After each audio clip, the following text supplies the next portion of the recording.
Snowfall. So, the story has been told at family occasions pretty much as long as I can remember.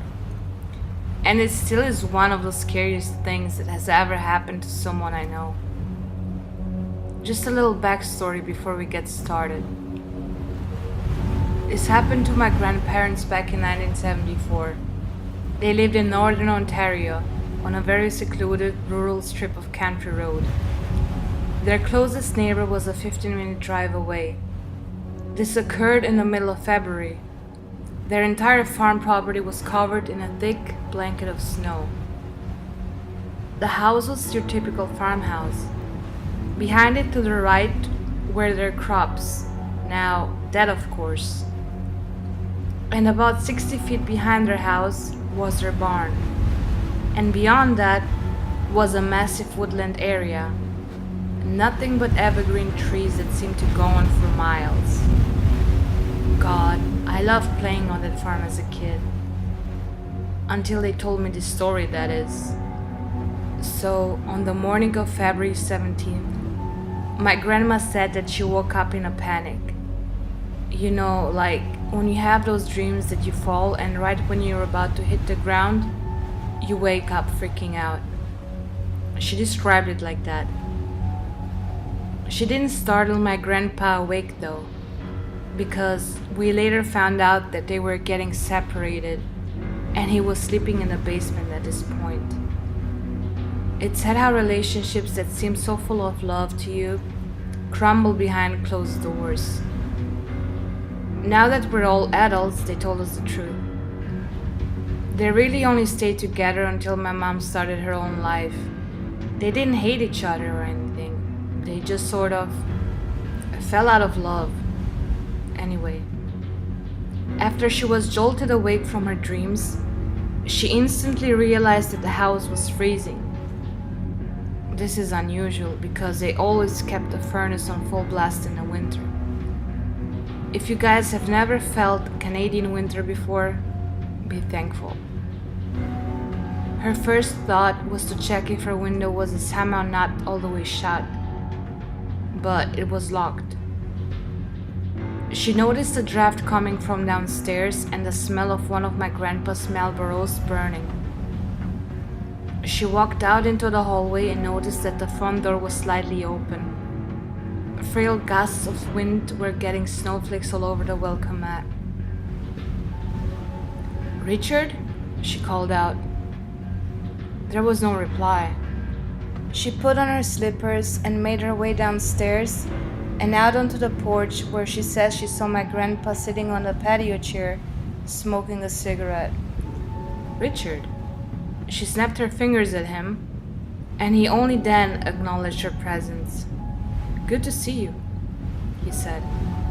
My grandma shut the front door and walked over to sit down on the chair beside him. "It's not good to see you, you bastard. Why did you leave the door open? We're in the middle of winter, for Christ's sake," my grandma said to him in a kind of joking around manner. He didn't change his expression once. He just ashed his cigarette and lit up another one. Now my grandma was starting to worry. She noticed in the ashtray that there were about 15 cigarettes that were ashed. This was weird to her, because she usually empties it every night, and this was around 6:30 in the morning. Also, my grandpa wasn't a chain smoker. Sure, he loved to smoke a lot when he drinks, but what smoker doesn't? Chain smoking is something she's never seen him do before. "Hey, is everything okay with you?" she said. He looked out into the distance, watching the snowfall for an awkward pause, before turning to her and saying, "I found something in the woods." She didn't know how to react to that statement. He seemed so calm and not himself.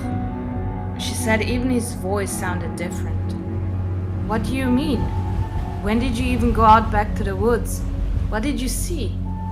He once again just started off into the snowfall. At this point, my grandma was shivering from the cold and couldn't take any more of this nonsense. She stood up and said, "This is ridiculous. I'm going to go put on a pot of coffee and get a house coat. Come inside, Richard. You're starting to scare me. He stared at her as he yet again ashed out the other cigarette. I want you to come see what I found in the woods, he said. What?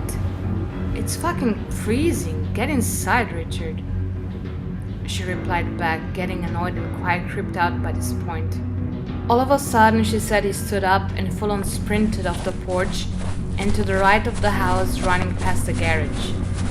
Richard, where are you going? Get back here. She was extremely worried about my grandpa at this point.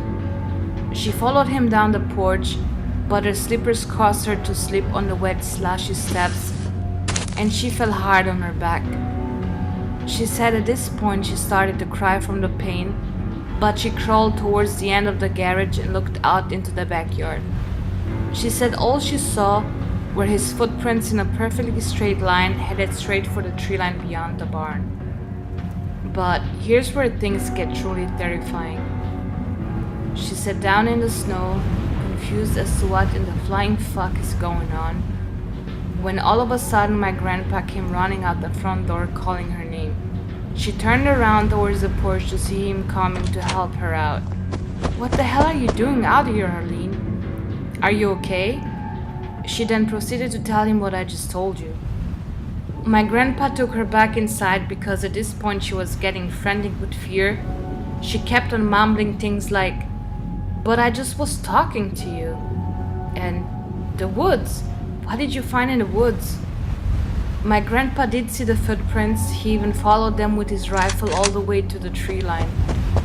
But he said whatever it was stopped dead in front of the woods. He could see that there were absolutely no other footprints beyond that one point, just a blanket of untouched snow. He also said he didn't want to go further because an immense sense of dread and panic washed over him. He said that if he had gone into the woods, he felt like he wouldn't be coming back. He eventually came back to the house, and they didn't end up calling the police because how crazy would that story sound? Am I right? But they did end up moving on with their separation, and both of them eventually moved away from the farmhouse about 9 months later. My grandma is still alive today, and her story hasn't changed one word for the past 40 years. Whatever it was that she was talking to was definitely not my grandpa. And whatever was in the woods, well, I never want to find out.